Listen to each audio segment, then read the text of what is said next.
Okay, we are gonna look at the financial sector.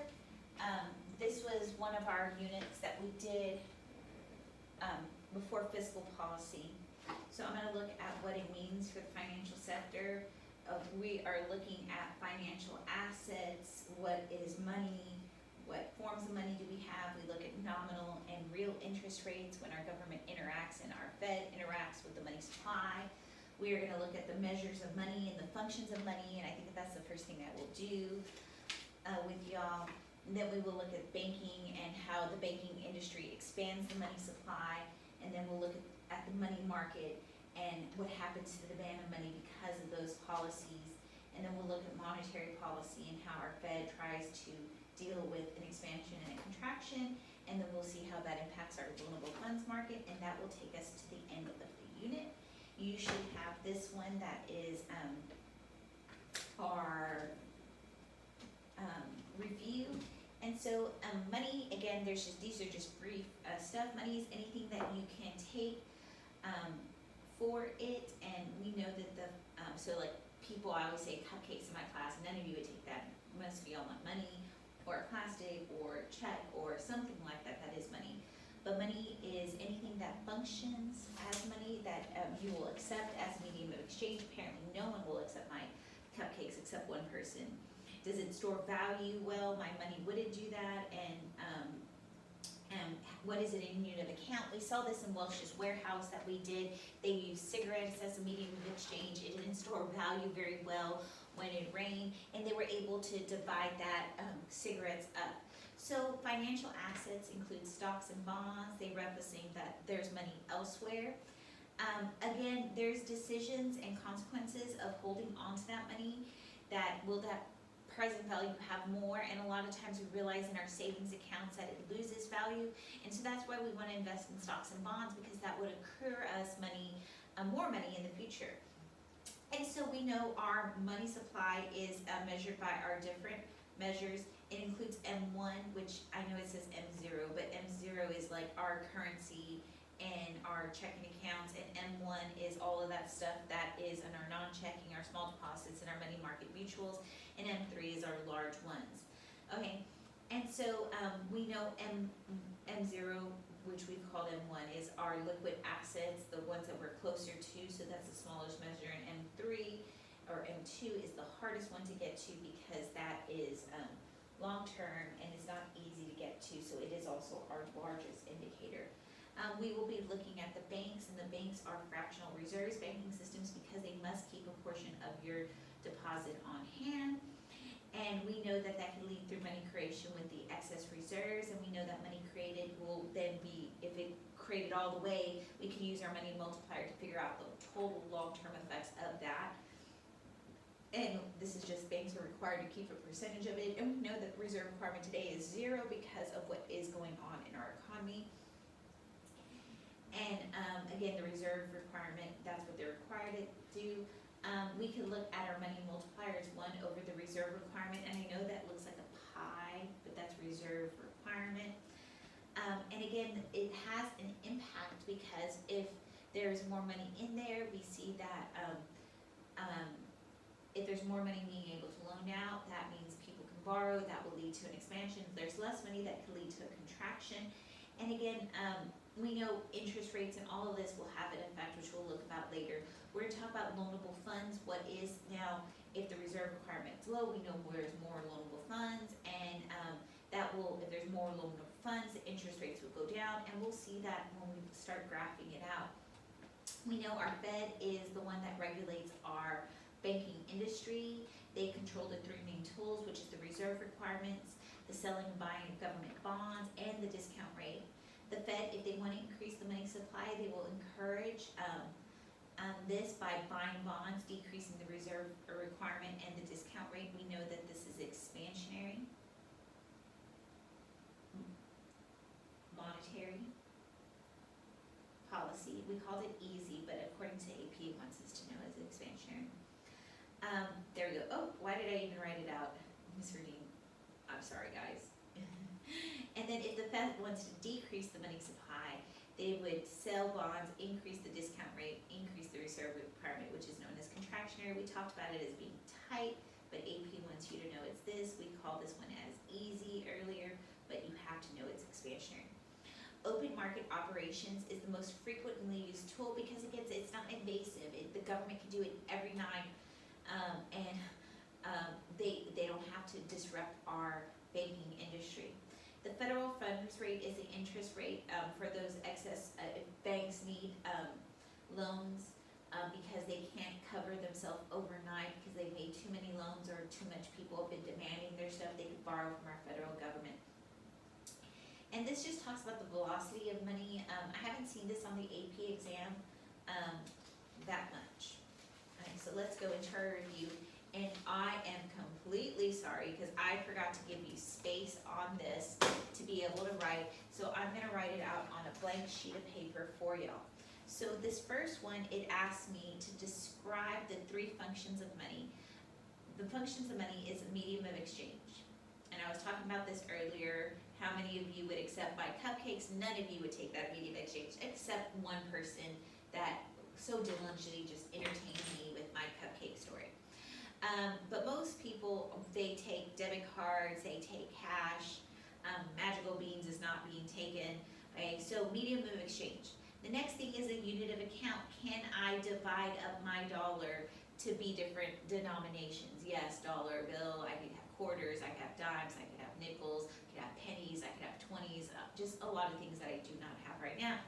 So it is a unit of account, and also does it store value? If I wash my money, which I just did, it comes out still as money. If I were to wash my cupcakes and I put it in my pocket, it would not be money. So that's the first one. Our second one, it says describe the three different types of money. One is a commodity. So my cupcake would be a commodity because it has intrinsic value within itself. When we did Welch's Warehouse, we saw that the cigarettes had its own value. Representative, this is a check. It has money stored somewhere else. And then fiat is what our money is today. Our government says it has value because it has value. We know this, that our dollar used to be backed in gold. Gold was a commodity. Our paper money that we had represented that gold was somewhere else. But today our money has value because our government says it has value. 3, define the different money supply. And I know we saw that over there where they did M1 as M0, M2 as M1, M3 as M2. But AP will refer to this, and I promise you, if I go back and look at the stuff here, it does say M1, M2, okay? Oh, but here we go. According to our AP stuff, M0 is the base, so this is our currency, and this is what's in our bank accounts, okay? So let's look at this correctly, because it has changed from there, so I'm glad I went back and looked back, and I have printed out these forms. So this should be really M0, M1, M2. So when I look at what I had taught as M1, which is M0, which is the base, is our currency, what you have in your pocket, plus, not and, plus your checking account or your checkable deposit account. M1 is your non-checking, the stuff that you can't get to, easy, non-checking savings, small deposits like CDs, and this is also stuff that you have in your money market mutual funds. And then M2, which we were referring to as M3, is our large deposits. And I'm sorry about this, AP did change, and in these new standards, they've labeled it differently. Okay. 4, it asks me to, so I'm gonna come over here. 4, explain the transaction demand for money and the asset for demand for money. So when you have a transaction for money, you are giving up your money for that item. And so that's what the transaction demand for money is. And again, the asset for the demand of money, you often have to pay a price when you give that up for that item. That's all that it's explaining. So the next thing is I have to define the components of a bank balance sheet. So let me pull out a bank balance sheet.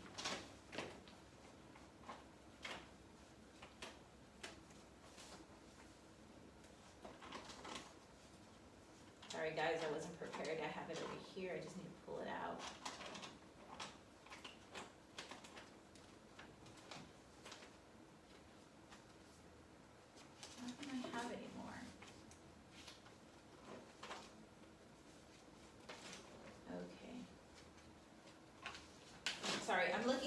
files, and I thought I was organized. So just, I know y'all are copying this down, just wait for my intermission, because I'm trying to find a bank balance sheet. It was one of our note sets that we did. Here it is. I was just looking at it the wrong way. So, here's a bank balance sheet. Okay, on here, it wants me to look, how will I find what the required reserves are?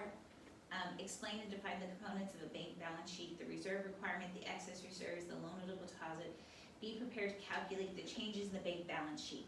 So again, I know my assets and my liabilities are on different sides. I could look at my required reserves is what they must keep on hand. The excess of reserves is what they could loan out. And so then they keep their accounts of what they've loaned to it, and if they take it in government bonds, and then real and physical capital, things that the bank owns and is willing to sell. These are their assets. Over here, it's their liabilities. So when you put money into the bank, that's your demand deposit, your checking account. Time accounts are like CDs. And then if they have any other loans to other banks, that is a liability, and then owner equity. So this is our bank balance sheet. Okay, so now I'm gonna go back to my review. On here, it's asking me, how do I calculate the money multiplier, and when is it used? It's used to figure out total expansion, and so I use that as 1 over the reserve requirement in decimal form. How do banks create money? They create money through the loan process, which is lending out the excess reserves. Okay, describe the purpose of the Federal Reserve System. The Federal Reserve System is the bankers' banks. They're out there to regulate the money supply and the practices of banks. What are the 3 tools the Federal Reserve uses? They use the reserve requirement, they use the discount rate, and they use the open market operations, which is the buying and selling of government bonds, and this is the most used tool. So the monetary policy used to fix a recessionary gap. So if we're in a recession, the Fed will decrease the reserve requirement, decrease the discount rate, and they're gonna buy OMOs, and this will increase the money supply. How is monetary used to fix an inflationary gap? So there's too much money, so the Fed will increase the reserve requirements, they're gonna increase the discount rate, they're gonna sell OMOs, which would be the money supply. All of these would lead to the money supply decreasing. Okay, so I need to draw the following graphs. Okay, so what we're gonna look at is the money market mutual funds. We saw this on the last one when I was doing this with y'all with the fiscal policy stuff. And so that's why I always like doing monetary policy first, because it leads to fiscal policy. So I need to be able to draw my money market, and I'm doing it up here so I can have space. Here's my money market. This is the interest rate. This is the demand for money. And so I know my supply curve for the money curve is constant, so it's vertical, and then my demand for loanable funds, okay? So if I am in a contraction, so I'm just gonna put a contraction over here, and the Fed does stuff. So that would make my money market, if the Fed did stuff and they reduce in a contraction, they wanna increase the money supply, right? Because we're in a recession, that would lead to my supply of money increasing, which is that effect right there. If I'm in an expansion, I'm just gonna abbreviate it like that for the sake of time, my supply of money, they wanna reduce it, right? So they would do this stuff, this would cause my supply of money to go that way, so my interest rate went up and people would not wanna be borrowing. Okay, so what I'm gonna look at next is my loanable funds. And this is, when we saw this on our last one, our loanable funds market is when there is more money out there. And so what we're gonna look at is its interest rate and this demand for loanable funds. Here's the supply of loanable funds, here's the demand of loanable funds. Okay, so in a contraction, we know know that our supply of loanable funds will go up, and that means our interest rate would go down, right? Because our government's doing things over here in an expansion. Our government is making less, our Fed is making less money, so this is supply of loanable funds, the demand of loanable funds, supply decreases, and we see that interest rate goes up. And so people are less likely to take loans, which will contract our economy. We already looked at our bond market. I'm sorry, guys, this is repetitive. Let me just go on to this one, because we saw all of that in our last one. So I want to look at the impact of monetary policy. So I'm going to look at, I'm going to do contraction, because I did a contraction over here. This monetary policy. Okay, so contractionary monetary policy means I'm going to increase my reserve requirement, I'm going to increase my discount rate, I'm going to sell OMOs, and my whole purpose is for the money supply to decrease. I want to see the impact on the aggregate demand. So I'm going to come over here, this is price level, this is real GDP. So if I'm doing contractionary monetary policy, I know that I'm currently in an expansion, right? And we're trying to calm down the economy. So I need to have an inflationary gap there. People are demanding too much. But now if our Fed were to increase the reserve requirement, increase the discount rate, sell OMOs, there's going to be less money, so that would lead to less demand. So my demand curve would shift to the right, hopefully bringing us to equilibrium or contracting that expansion, okay? And then I'm going to look over here, expansionary monetary policy. And we're going to decrease the reserve requirement, decrease the discount rate, and we're going to buy OMOs, and I know the money supply will increase. And so I'm going to look at its impact. I know when they do expansionary monetary policy, I have to be in a recession. So I'm going to come over here and put everything in a recession.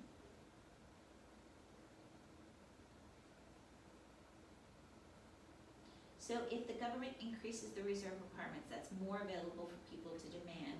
And so hopefully that would shift our aggregate demand curve to the right, getting us out of that recession.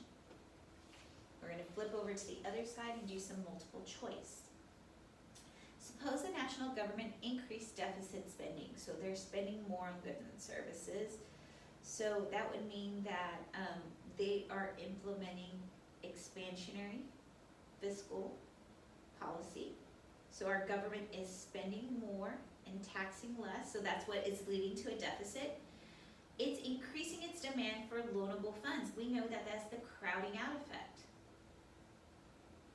Okay, so in the long run, this policy will most likely result in which of the following changes in the country? So if our government is demanding loanable funds, right? So if they're demanding loanable funds, here's the demand curve.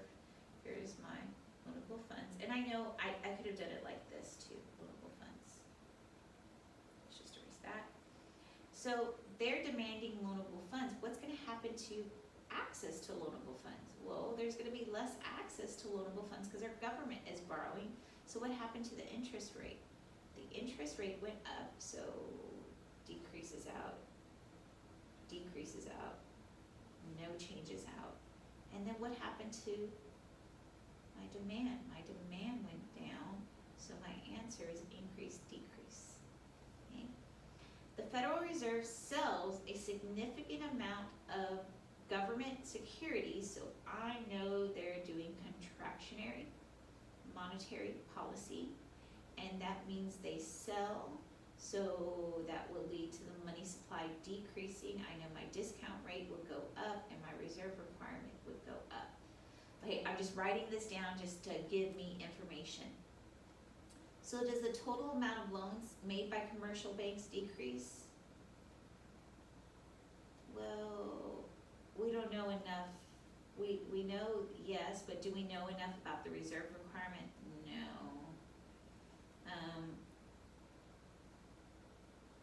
Okay, well, let's keep on. We're looking. The total amount of loans of commercial banks, no, it wouldn't increase because our money supply is going down. The money supply will increase, no, because our money supply is decreasing. The rate of interest will decrease, no, that should lead to interest rates increasing.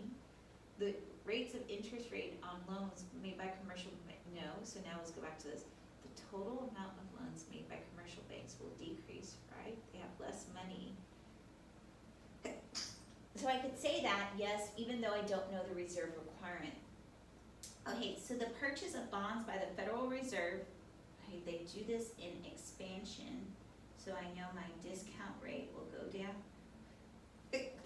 I'm sorry guys, my reserve requirement goes down. Our government buys bonds. Will have the greatest effect on the GDP in the following existence. Okay, so the reserve ratio is high. No, it has to be low. The reserve ratio is high. No, it has to be low. The reserve ratio is low and the interest rate has a large effect. Yes, that's correct. It's not marginal propensity because it has to go with spending first, and then the marginal, yeah, we're not dealing with that yet because we have to look at the immediate effect. Okay, this next one, the reserve requirement is 25%, and the banks hold, okay, so that my money multiplier is 1 over 0.25, that gives me 4. If there's an open market sale, so if the government sells, my money supply is gonna decrease, so now I can eliminate that one, that one, that one. So 4 times this, we're just gonna do the simple cheat. 4 times 4 gives me 16. So is it that or is it this? It's this one. That one's off. The Fed decreases the money supply. Okay, so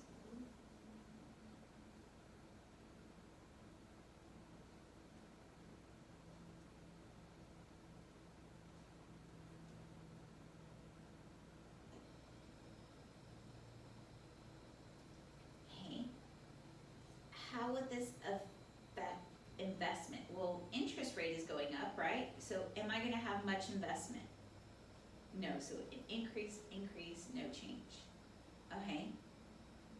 If interest rates go up, what about aggregate demand? Are they gonna be demanding more or demanding less? It's a decrease.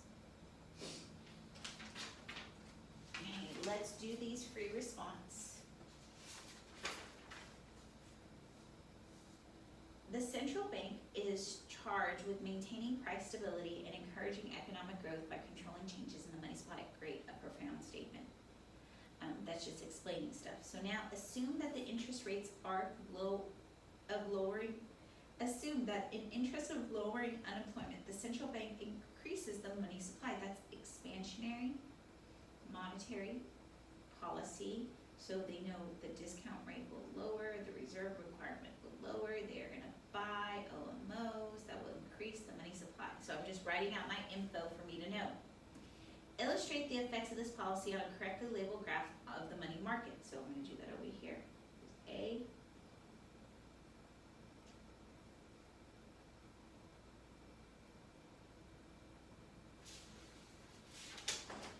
Okay, so I'm gonna look at my, sorry guys, my money market. It's gonna be the supply of money, demand of money. So now they are increasing the money supply, so that means my money supply would shift to the right? So my interest rate was here, now my interest rate is lowered. What will we be at the expected effect on the nominal interest rate as a result of this policy? Well, the interest rate, here's part 2, the interest rate will decrease, making it cheaper to get loans and increasing investment and aggregate demand. There we go. What will happen to the aggregate demand? Oh, I kind of did that there. So it is cheaper to get loans, so consumers get loans, causing the aggregate demand to shift to the right. And we'll have economic growth. Okay, put that over here, economic growth will result.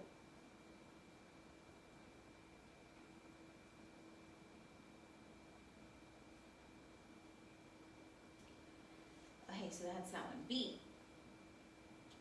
At the same time, the federal government decides on massive tax cuts. Ooh, so that means I'm going to get more money in my pocket, which will lead to a federal budget deficit. Show on a correctly labeled graph of loanable funds market the effect of the deficit on the real interest rate. So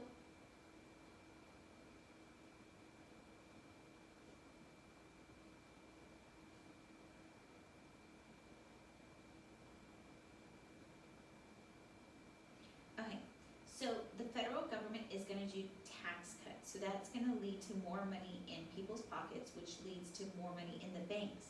So that leads to my supply of loanable funds going to the right. So that means my interest rate will go down. In response to the policies listed above in parts A and B, what will happen to investment? Well, there's more loanable funds because there is more loanable funds. Investments will be encouraged to borrow, which will lead to our aggregate supply curve shifting to the right, which is economic growth.